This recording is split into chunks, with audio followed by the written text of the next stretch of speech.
Hello, how are you? Bom, a gente vai estar começando aqui a unidade 9. Eu pulei uma das páginas, né, a parte D da unidade 8, porque como ela é de texto e áudio, ela exige que a gente tenha comunicação ao vivo, né? Então eu pulei para essa parte, quando a gente tiver aula ao vivo, a gente vai estar voltando uma página atrás. Então vamos estar dando uma olhadinha aqui na Unit 9. Vamos olhar o título dela aqui, ó. A perguntinha dessa unidade é What are you doing? Repeat. What are you doing? Que seria o que você está fazendo. What are you doing? Né? O que você está fazendo? Então vamos para a primeira página, part A, com o título que está I'm looking for you. Repeat. I'm looking for you. Bem, I'm looking for you, apesar de looking a gente já associar com eu estou olhando para você, né? A gente tem que olhar esse verbo com a preposição que segue ele. Look for, né? Looking for, que vai significar procurar, né? Se eu estivesse olhando para você, eu falaria I'm looking at you, né? I'm looking at you. Enquanto looking for you, eu estou procurando por você, né? Então, a gente vai ver aqui algumas actions and prepositions. Repeat. Actions and prepositions. So, let's see here. Repeat. Start, hold, look for, wave, sit, stand, run, and. Right, so start significa iniciar, né, alguma coisa. Start. Hold, a gente pode ver aqui que ele está segurando, né, um scarf, um cachecol. Então, hold é segurar. Look for, que foi o que eu acabei de falar, né? Você pode ver que a mulher está procurando por alguém, né? Look for. Então, procurar por alguma pessoa, alguma coisa. Wave, né? Wave seria acenar, como verbo. Como substantivo, wave também significa onda, né? Do mar e tudo mais. Então, wave, acenar, wave. Sit. Sit significa sentar. Stand já é o contrário, que é ficar de pé. Run seria correr, né? Run, como o carinha da imagem, né? E por último, a gente tem and. And, que é o contrário de start. Se start é começar ou iniciar, and vai ser finalizar, terminar, ok?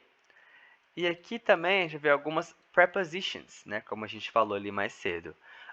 Repeat. Behind, in front of, on, under. Ok. So, behind, como a gente pode ver, é comparando com a bola, né? Então, behind vai ser atrás, behind. In vai ser dentro, né? In. In front of, na frente de alguma coisa, in front of. On, em cima. E under, embaixo, ok? Então, essas são as preposições. Bom, vamos ver essa conversinha aqui, para colocar o que a gente acabou de ver em contexto. Page 86, Exercise 2. Language in context. Meeting a friend.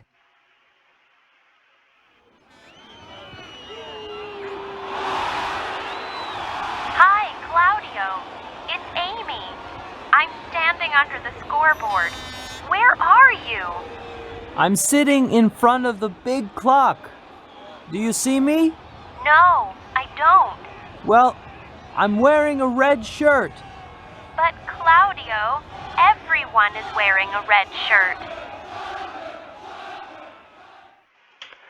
Ok, então a gente teve uma conversinha aqui entre a Amy e o Claudio, né, que eu não vou praticar agora aqui com você, porque a gente não está na aula ao vivo, mas assim que estiver a gente pratica.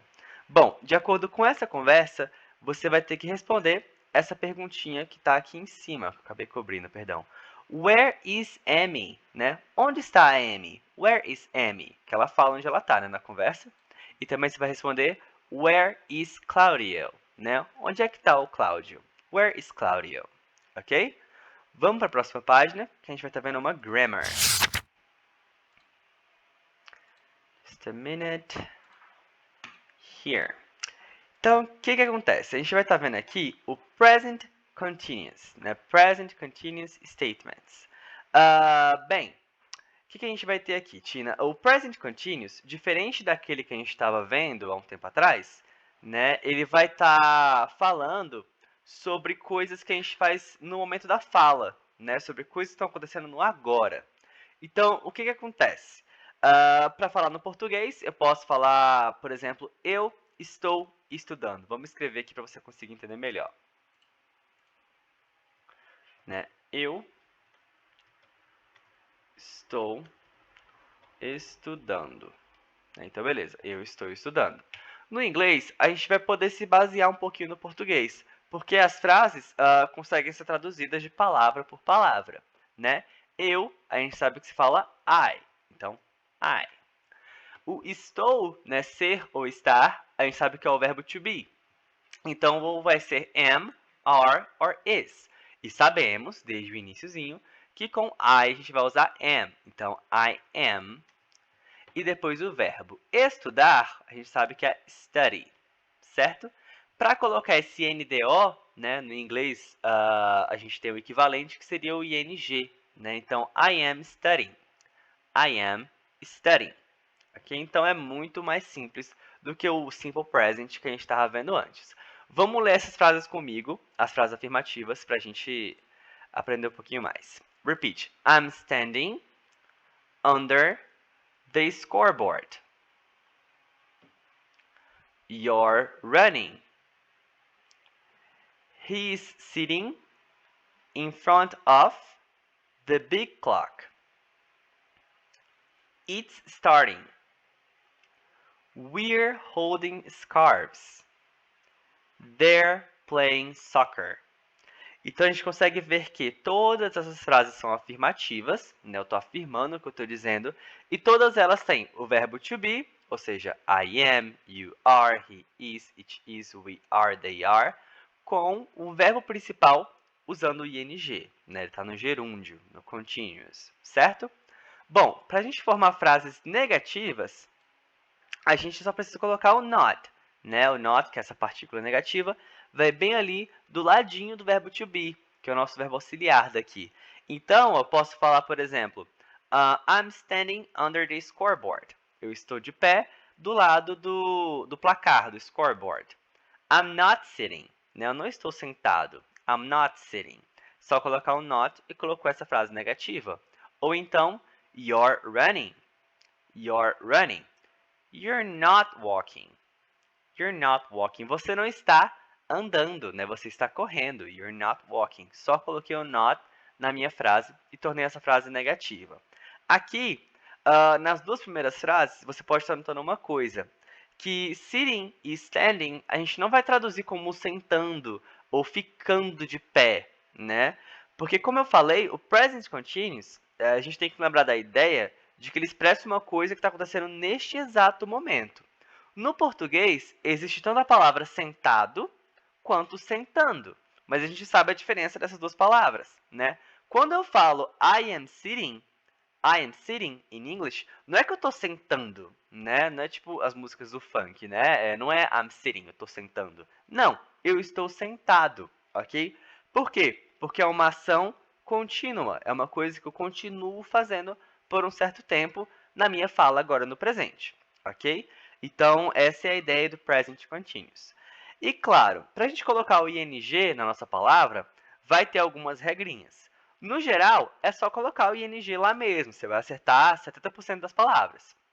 Agora, as palavras que forem consoante, vogal, consoante, a gente deve lembrar de dobrar a última letrinha, né? Dobrar o último, a última consoante que tiver.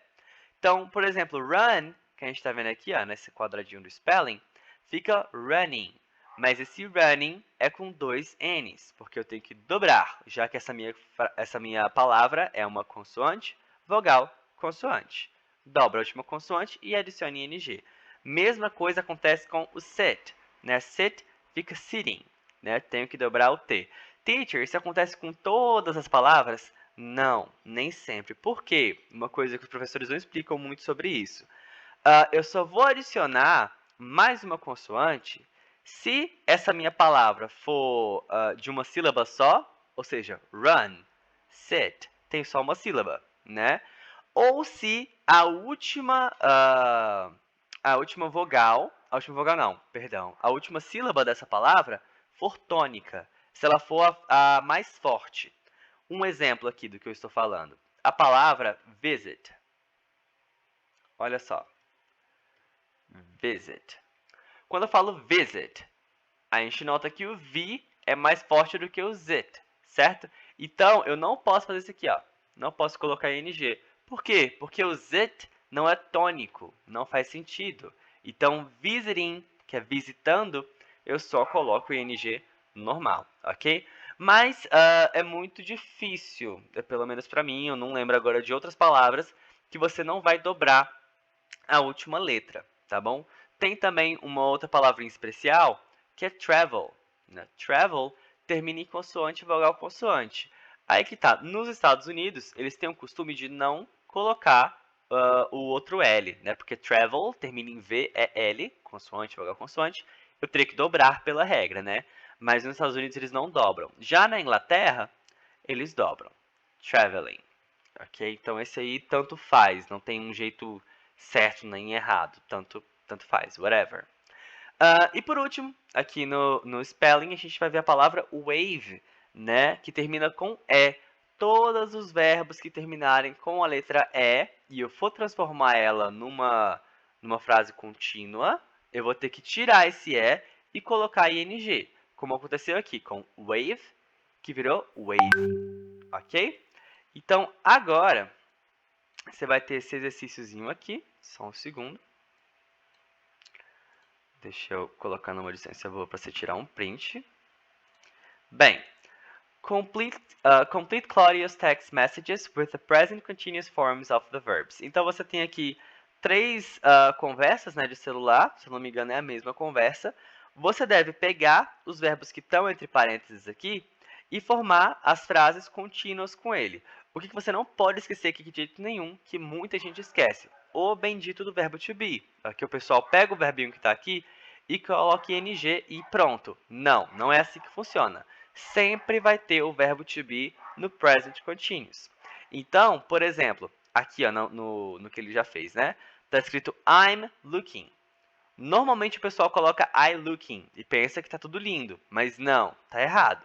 Precisa do verbo to be. I'm looking for you. Eu estou procurando você. I'm looking for you. E aqui, ó, the game. The game é o jogo. The game am, the game is ou the game are? Qual dos verbos to be são corretos? E depois eu tenho que pegar start e colocar ing no final. Starting, ok? Então, só esse exercíciozinho aí. Bye bye, Tina. See you tomorrow.